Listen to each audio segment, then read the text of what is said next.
Hello and welcome back to the Fast and the Curious. The gang is back together for the big debrief after the Dutch Grand Prix. You can hear the sound. They're cheering us. Yeah, they're cheering us. They're so excited. But we are sat here. We're ready to do the big debrief. We're going to talk about the big story, find out what you guys think about it, and we're going to get into Christian's big old brain just to sort of see if we've missed anything, just discuss that race. But Christian, you are there. You're in Zandvoort, hence why we can hear the cheering. What's happening in front of you? In front of me, I can see a grandstand and people standing up and cheering the podium. And to be fair, do you know what's been lovely? Can hear the national anthem. Can hear the national anthem. Can hear the national anthem. What's been lovely is that obviously the big story here is that Lando Norris has won the Grand Prix. But a very nice sportsman-like reaction from the Dutch fans. Some real warm applause. It was picked up on commentary that it was a sort of like, fair play. That was a big win. And don't get me wrong, the Dutch fans here will be gutted because it is Max Verstappen central. But that nobody can take away this, what I can hear in the background, this statement, phenomenal Lando Norris win, because it wasn't just a win. It was a demolition of the field. It was sensational. He wasn't driving a car. He was driving a rocket ship. That thing was so fast, wasn't it?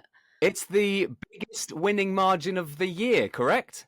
22.8 something seconds? By a country mile. Not just as he won the race by 22.8 seconds, but he got the bonus point for fastest lap. And my goodness me, are we in territory now where every point could be massive? But his fastest lap of the race, a 1:13.8. Max Verstappen's fastest lap of the race, a 1:15.8. 2 seconds, 2 of our Dutch seconds slower than Lando Norris. That's mad. 2 seconds. Why? Yeah, why has this happened, Christian? How? Well, the simple reason as to why it's happened is because McLaren have aced it. Ever since Miami, that race that I was also lucky enough to be at, where I got on the ground in Miami and all the whispers that you hear around the paddock were like, I think McLaren are looking pretty good, and they were. Ever since then, their upgrades that they've been bringing have just worked. You know, you simulate upgrades in the simulator, you stick them on the car, you hope they're going to work, and they have worked. And they have every single upgrade they've bought, they've moved forward and forward and forwards, whereas Red Bulls this year, crucially, they've almost made the car worse, to the extent that this weekend you've heard Red Bull people saying, we've actually been stripping newer bits off the car to try and get it back to where it was at the start of the season, where it was quicker. And it hasn't worked. But I said before the break, what Lando's got to do is come out on Max's home soil and pull out a win to make a statement for his intentions for the rest of the season. But never in my wildest dreams did I think he'd be able to do it by 22 seconds. Okay, 2 things that I'd like to just roll out there. Firstly, I can't believe how much I've missed watching fast cars owned by billionaires, driven by millionaires, very fast around the track. I can't believe how much I've missed that, first of all. So it's nice to have a race back. Lovely to all be back together. And welcome if you're a new listener to the Fast and Curious. We'll do a race debrief after every race like this as Christian cracks open a can of Coke Zero in the background. Sorry, I'm drying up and I've run out of water, so I haven't really got a choice. You've earned that, my friend. But secondly, what this means surely, not only is the Constructors' Championship wide open, but the Drivers' Championship is wide open. This could be a McLaren and a Lando one to win, couldn't it? Right, okay, let me be honest. Let's not get carried away.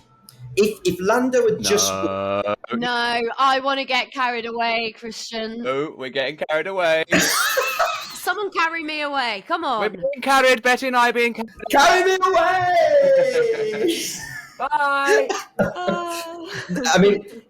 Right, so what I'd be saying if Lando had won by 5 seconds is I still don't think the championship's on, because the gap, even with this result, the gap is still 70 points. Lando is on 225, Max is on 295. That's a big old gap. But it's the margin of victory that makes me think, actually, even though that's a big old gap, it's possible. Because basically, if Lando wins, mathematically speaking, if Lando wins every single race of the season between now and Abu Dhabi in December, he will win the championship. So it's in his hands. but he needs to be so consistent. But we will get onto the but in this in a second, because there is one. No, there is one. Oh, there is one. But this is a statement. This is a statement for McLaren. This is a statement for Lando Norris. The Drivers' Championship is still unlikely, if we're being honest, but a possibility. The Constructors, I firmly believe, this is the first time I'll stick my flag in this particular bit of dirt and say, here, this is my view. McLaren are the favourites for the Constructors' title now. They are just the favourites, I think. I think this is McLaren's Constructors' Championship to lose, despite the fact that as we record this podcast after the Dutch Grand Prix, Red Bull is still in the lead. Is that simply because McLaren look like they've got the fastest car now by far? It's because McLaren look like they could take a wheel off that car and still be in a pretty good position to win the race. It looks ridiculous. It's like comparing a Ferrari to Skoda Fabia. Skoda Fabia, yeah, it looks insane. And also not the Ferrari Formula One car though, obviously. No, although Charles didn't do bad today. But the other thing I think is actually a better weekend for Sergio Perez, not spectacular but better. But also they've got a driver in Oscar Piastri who noticed during that race they ran Oscar Piastri long as an alternative strategy. They put him out longer. All right, it didn't work. But look what happened in Belgium when George Russell tried something different. It did work. He won the race. Granted, he later got disqualified, so he didn't get the points. But still, because McLaren have got two drivers consistently up there, you can try these different things. So they've got two drivers right in the mix. They've got a rocket ship beast of a machine. I think they're right in with a chance. A lot of fans on social media were saying that Piastri had a bad performance for not getting on the podium in a car that was that fast. Do you not think that was the case then? No, I do think it was the case. I don't think it was a spectacular Oscar Piastri performance this weekend. Right. I actually saw Oscar in the Paddock Club, Formula One's Paddock Club, where the VIP sort of, the posh seats basically, and he came to do a little interview with one of the hosts in the Paddock Club before the race. And he turned around and was like, no, I want to go and win this race. So the fact that he couldn't get ahead at the start like we've seen him do in the past, the fact that he not only wasn't in contention for the win, but also not in contention for the podium, that will disappoint him. A rare off day for Oscar Piastri. But it's worth saying we record these debriefs straight after the Grand Prix, as you can hear in the background of me in this occasion. So it might well become a little bit clearer as time moves on why Oscar wasn't quite up to his same high standards, but a little bit of an off weekend for Oscar Piastri, I would say, but still fourth. Whereas an off weekend for Sergio Perez is often outside the top 10 or 9th, 10th. Lando Norris, though, must be so full of confidence now, because not only has he won this Grand Prix, but he did it from pole position, which he hasn't done before. And he ended quoting Max at the end, saying that really cheeky, simply lovely sort of thing at the end, which I just absolutely love. Very nice. How important do you think this win is going to be for Lando as a driver? Massive, because he's lacked this ability to convert pole position into a race win. He's looked on it since free practice one here. When people have been coming up to me and saying, what did practice look like? McLaren looked quick. So that ability that a driver's got to come into the weekend, go into FP1, dominate, go into qualifying, get it on pole and turn that weekend into a win, that complete performance, we haven't seen him be able to do. There is a but. So it'll give him all big confidence. There is a but. He once again lost ground at the start. He lost the lead to Max. Now, granted, the McLaren is so quick, he was able to sweep back past him. But that's going to be the chink in the armament. If you're a driver around Lando Norris, you're thinking he's bad off the start. That's where we'll get him. And I think when Lando goes to sleep tonight, he'll think, great, my second Grand Prix win. Oh my word, we won by 20 seconds. Good day. But I have got to sort these starts out. And, Oscar doesn't seem to struggle at the start in the McLaren. Granted, he did lose a place this weekend, but starts are still a big issue for Lando. Has he always had this problem, or is it a thing that's developed over the last few races? No, he's not always had this problem. And I think the really interesting thing about Formula One starts is you can sort of break them up into two phases. Use the immediate reaction off the line and the car going from stationary to moving. And today, Betty said to me in a text, his reaction time, you saw it on a graphic on the screen, wasn't any longer than Max. So he got off the line, he reacted well, he wasn't slow in getting off the line. But he then, even though it's a very short run down to the first corner in Zandvoort, he seemed to struggle getting the car up to the second phase. And that's where you're going from moving to racing speed. Was it mechanical? It seems to be happening too frequently for it to be mechanical. And McLaren aren't coming out and saying, yeah, we've got a problem with our starts. It seems to be driver to me. So it seems to be that second phase of moving from sort of 50 kilometres an hour to 100 to 150. Where is he bogging down? Is he bringing in too much acceleration and the tyres are spinning too much? I don't know. I'm speculating. But that is the point where if you're going to challenge for a world championship, you can't be that weak off the start this consistently. Because yes, he was able to overtake in this race. That won't always be the case. One of our listeners, Chris, said, I wouldn't want to be stuck behind Lando at the traffic lights. When you're in a rush, nightmare. It's harsh. I mean, maybe they should start doing that thing. You know, particularly in London and big cities, when people are a little bit more aggro and a bit more rushed, as soon as it goes amber, or if you're a little bit stuff them up, people start beeping behind you. Maybe they need to put horns on some of the cars to be like, Granny, it's green. All the lights are out, dear. Go. Maybe we need a bit of that. Sure, Lando would be delighted to be hearing himself called Granny on the Fast and the Curious, having won the race by 20 seconds. Grando. Grando Norris. So that's one thing. But I guess winning a race gives you supreme confidence anyway. You are, for today, he is the fastest driver on the planet. And hopefully some of those things will help with the rest of it. That confidence you can carry through, and you go, do you know what? I've just got to relax. I can do this. I've just got, maybe psychologically will help him. And also this race, he was so dominant as well. If you remember in Miami, the last Grand Prix, he had to have the safety car. So I just think this time he can step away from this and be like, other than the start, I'm hot at the moment. Great point. It's not just the race win, because he got the race win in Miami. It's the manner of the race win. And actually, to an extent, the fact he had to sweep past Max will help in a way, because he can show you recovering from adversity. He didn't get in his own head. He kept calm. He recovered. He got the job done.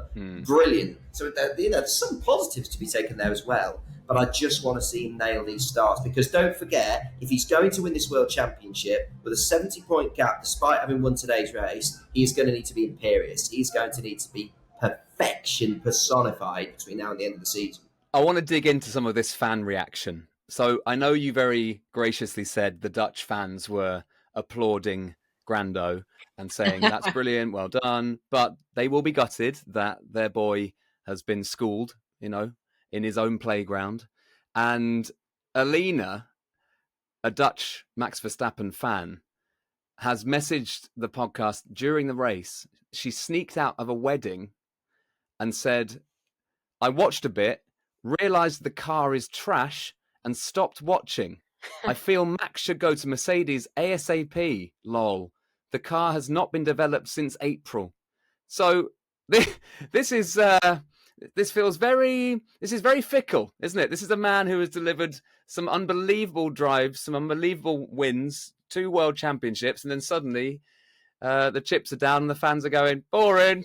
Yeah, the first time that Max has been this comprehensively outpaced for a couple of years, and Red Bull fans are turning it off. Oh, poor you, the heart bleeds for you. Do you not remember last year when we all had to put up with Max winning by an hour and a half, Max getting out in the middle of the Grand Prix, stopping to have a sandwich meal deal at the services, getting back in and still winning the race? Yeah. It's only been one bloody Grand Prix where he's been that comprehensively, and we're already thinking he needs to leave, he needs to burn down the factory. God, all right, couldn't talk about an overreaction.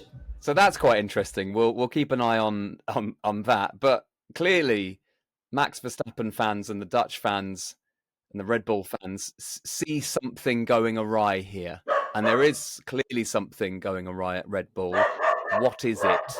Well, look, whatever's going awry, it's not going awry as much as it is at Betty Glover's house, where McGinn the dog seems to be very animated. Is he a Red Bull fan, Betty? Is he? McGinn's made many an appearance on this podcast. Yeah, massive Red Bull fan, massive Max Verstappen fan. He cannot quite believe what is happening right now. He just can't get his head around it. Do you want to tell him to shut up? Get over it, McGinn. You've had your moment. We need some other drivers to win. It needs to be more interesting. Literally. We need a more interesting season, and we're getting that. I mean, we should have started this podcast this year. We started it in the most boring season ever, so it's an absolute miracle that we're still going. The worst year to start an F1 podcast, and we managed it. Well done us. Betty, McGinn okay now? Yeah, all good, fine. Okay. Oh. I think in terms of what's gone wrong with Red Bull, both Christian Horner, the team principal, and Helmut Marko, who's sort of the big overlord in terms of picking their drivers, have both said this year that the upgrades have made the car even more difficult to drive. Now, historically speaking, Red Bull's car hasn't been easy to drive, and that's why Max Verstappen, who is an extraordinary talent, has been able to get the best out of it, whereas Sergio Perez and other previous Red Bull teammates haven't. But it's like it's gone one step further. And the key to that today was when Max just went, he had a bit of an off in the middle sector, not an off, but he went offline. And he went on team radio, we heard it on the coverage, and he went, this is all I can do, guys. This car isn't responding anymore. And you know, as a racing driver, when you're pushing the car, and you know if you push anymore, you're going to go beyond its limits. And if you go beyond its limits on this track, what happens to you is what happened to Logan Sargent in free practice. You're in the wall. Sort of Max is going, this is all we've got. So that car is too difficult to drive fundamentally, and these upgrades are not helping, they're almost hindering, and McLaren are doing the better job of making the car more drivable, more responsive for the drivers, more easy to drive, less of a diva. It's so confusing though, isn't it? Because it wasn't long ago that Red Bull were at like the most dominant car going. They were just smashing it left, right and centre. And now we're watching Max Verstappen try and drive this car that he just can't turn. Like he was like, it just won't turn. Like how, I just can't comprehend how this has happened so quickly. Well, it has happened relatively quickly in terms of the dominance of last year. But I did say on the podcast at the back end of last season, for those people who've been with us that long, that history shows us these spells of that level of dominance don't tend to last. If you look back at F1's history, that's the way it's gone. That is exactly what we've seen this year. I actually thought in Bahrain, it was like, oh no, it can't happen again, can it? I said it couldn't happen again, and it hasn't. So it's the nature of this sport that these people who aren't winning, Ferrari, McLaren, Mercedes, they're not daft. Eventually they'll crack it. And eventually when a team is dominating, someone does crack it. Someone does get their act together and think, actually, this is the way forward. And that's what we've seen with McLaren. They've done an amazing job. And the confidence this will not just give Lando, but also the team is sensational and shouldn't be underestimated. Is Adrian Newey, the fact that he's left, do you think that is a factor? I think if you got Adrian Newey on your side at Red Bull to try and fix it, that would help. But no, I don't think Adrian's impact in terms of leaving Red Bull will be being felt this quickly. Who knows? If Adrian was still on the team, maybe they might have been able to fix the problem. But I don't think it's like... there's a subtle difference between this hasn't been caused by Adrian leaving, but maybe if Adrian was still hands-on in the team... Yeah, maybe he'd be able to have found the fix, but I don't think it's a cut and dry thing. So as soon as Newey goes, that's it. I think that's a bit of coincidence. I was going to say, they mentioned this in commentary, actually, and I thought it's bang on that Red Bull are so lucky that they've got a driver like Max Verstappen because he's so good that he's keeping them in the race. But imagine if they didn't have Max Verstappen right now. Someone compared the car to a shopping trolley. Just like, you know, when you're going around Tesco's and you just can't turn the bloody trolley and the wheels are getting stuck. It's sort of like that. It's just like, imagine if they didn't have Max. Also, it shows the advantage. Remember when we are moving into next season and we're doing a pre-season preview, let's remember this conversation because the advantage of getting out the blocks quickly. So in 2009, Jenson Button and his Brawn team roared out the blocks, won the opening, goodness knows how many races, but then Red Bull quickly realised what Brawn were doing, copied it, and were able to claw back that gap. And for the rest of the season, it was like, well, can Red Bull, with Sebastian Vettel at the time, catch Jenson Button? We're seeing a very similar thing here. Red Bull came out the blocks. Betty, as you said, Max did a phenomenal job in grabbing the points where he could and holding them And now, thank goodness he did, because if he'd have made a couple of mistakes in the early round of the season, that gap wouldn't be there. That now is going to be chipped away at a little bit. This has got almost quite 2009-esque in some ways this season. We're all hanging out next week together in the studio where we can talk a little bit about some of our other favourite drivers. I want to talk about Williams' slightly rubbish weekend and then Logan and all the rest of that. But before you go, because I know you've got to get your shuttle to Schiphol, haven't you, dear? So can we delve into Christian Hugill's mind and find a thing that we might have missed from this race, please? This is a new part of the show, which we're going to call Christian's cubby-hole.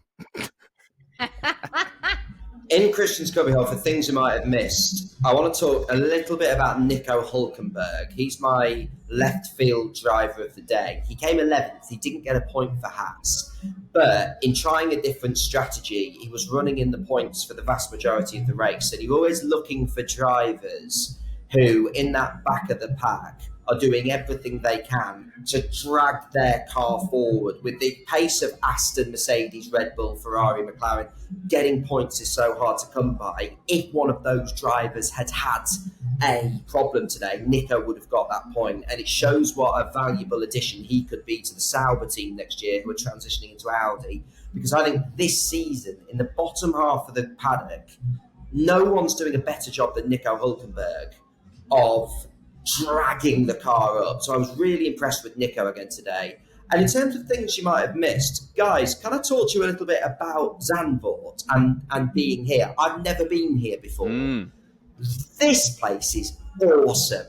I love Zandvoort. The track is ridiculous. And you don't get to see how ridiculous it is until you stand on it. I was like on my phone being like, I want to take pictures and show people how stupid this track is. You can't. Just doesn't reflect well on a camera lens. It's like, you know how a roller coaster goes like that, and then it goes up and down. It moves left and right, then it goes up and down.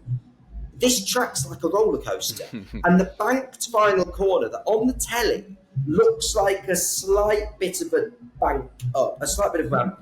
I ran the track the other night. You can't run it. It's too steep for your ankles. You have to go on the grass. So it's a mad motor racing circuit that's like you think, oh, you need a bit of flat land for a motor racing circuit. Not here. It is absolutely mad. I love it here. The apple. So what Greg's referring to is to try and demonstrate just how steep it was. I was like, okay, the camera lens isn't doing it. So I went to the top, and this is on my TikTok and Insta, and I put an apple at the top and let it roll down. This is technical analysis here. Let it roll down the bank. And the speed the apple got and the satisfying it made as it hit the Armco barrier. I did dispose of the apple in a food recycling bin, I'd like to make clear. But yeah, this track is mad. The fans are lovely. The people are lovely. Zandvoort is the most beautiful, pretty place. And the coffee's excellent. That's something that I've really enjoyed this weekend. Really good coffee. And I've been really happy about that. Well, if you want to find out more about Zandvoort as a track, Leah Block actually explained it all to me in an episode. You can go back, you can listen to it. She said it is mad. She said it's like a NASCAR track, but like just so wild and really exciting to drive as a driver. And also we saw what happens when you make a mistake in Logan's car. You know, it's hard on the drivers. So yeah, a great place. And actually, if you're going to go and if you're thinking of a race to go to next year that you want a bit left field, you can get the train into Amsterdam. You can stay in Amsterdam and get the trains in. The trains have run really fantastically. Zandvoort as a place, like 1 minute you're on the beach, the next minute you're in the forest. Nice. So be prepared for weather. My goodness me, we've had all sorts of weather. There was a ridiculous storm last night, but it's a cool place. I've really been impressed with Zandvoort as a place to come to a Grand Prix. Maybe we try and do Zandvoort for the Fast and the Curious. That could be fun, couldn't it? That sounds like a fun one to do. Ooh, that'd be very fun. When we're talking about previous episodes, the Leah Block one is fantastic. But also, if you are interested in the design of race circuits, then during the summer break, we had a really lovely chat with Karun Chandok, who obviously a former Formula One driver and now pundit, but also in his spare time, he designs race circuits. And he was talking all about making sure they're interesting to what for the viewer, but also for the driver, and how difficult it is actually to do banked corners if you haven't got that land, because it's really expensive to move land and stuff. So it's really interesting insight from him. So if you are interested in all that kind of slightly more nerdy tarmac-based chat, then make sure you have a listen to the Karun Chandak episode. It's just dawned on me. So I'm doing this little episode in the little porter cabin office thing I've been working out this weekend. And then you look straight ahead and you've got a grandstand. Behind the grandstand, you've got like the bit where I can see all the fans walking out. Behind that, huge hill and a caravan park. Yeah. And you think you wouldn't build a racetrack here. If you looked at this patch of land, you'd think hill, caravan park. You wouldn't build a racetrack here. It's too uneven. And then they've gone at some point. I mean, it's an old motor racing circuit. It was on the F1 calendar in the 70s and 80s. It's an old circuit. Then it went away again for years. And they only bought it back, because of the popularity of Max. Wow. It wouldn't be racing here if it wasn't for Max, because it's proper old school. But it's great. It's great that we come. The shiny new ones are fantastic, like Abu Dhabi and the new big events like Miami. But this is proper old school motor racing circuit. I've loved it. It's a really great place to come and watch a race, and the people are so nice.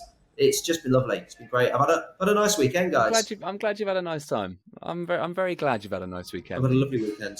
Well, look, let's wrap up because you've got to get your Schiphol shuttle. So let's just say thanks very much, Betty. Thank you, Christian. And we'll be back with another race debrief after the next race, which is Monza. Yeah, Monza next weekend. So we'll be back after that one. But we're also going to do an episode next week as well. So make sure you're following the feed and come back for more. And before you go, I just want to remind everybody that our pals at NordVPN are an absolute must for any sports fans following their favourite sport. Might happen to be F1, particularly if you're travelling around the world. Christian, you no doubt have been changing your location while you've been in Zandvoort to the UK, so you can catch up with all your UK-based things. I am in a position, and I'm delighted to confirm that we are recording this podcast via my laptop, which has got NordVPN running right now with my virtual location changed right now to the UK. Yeah, right now. Right here, right now. I've been doing it all weekend so I can watch UK-based stuff. Yes, it's been enormously helpful. Love that. My Nord is always on my phone, Same. on my laptop. Just keep it on because it's good. Safety first.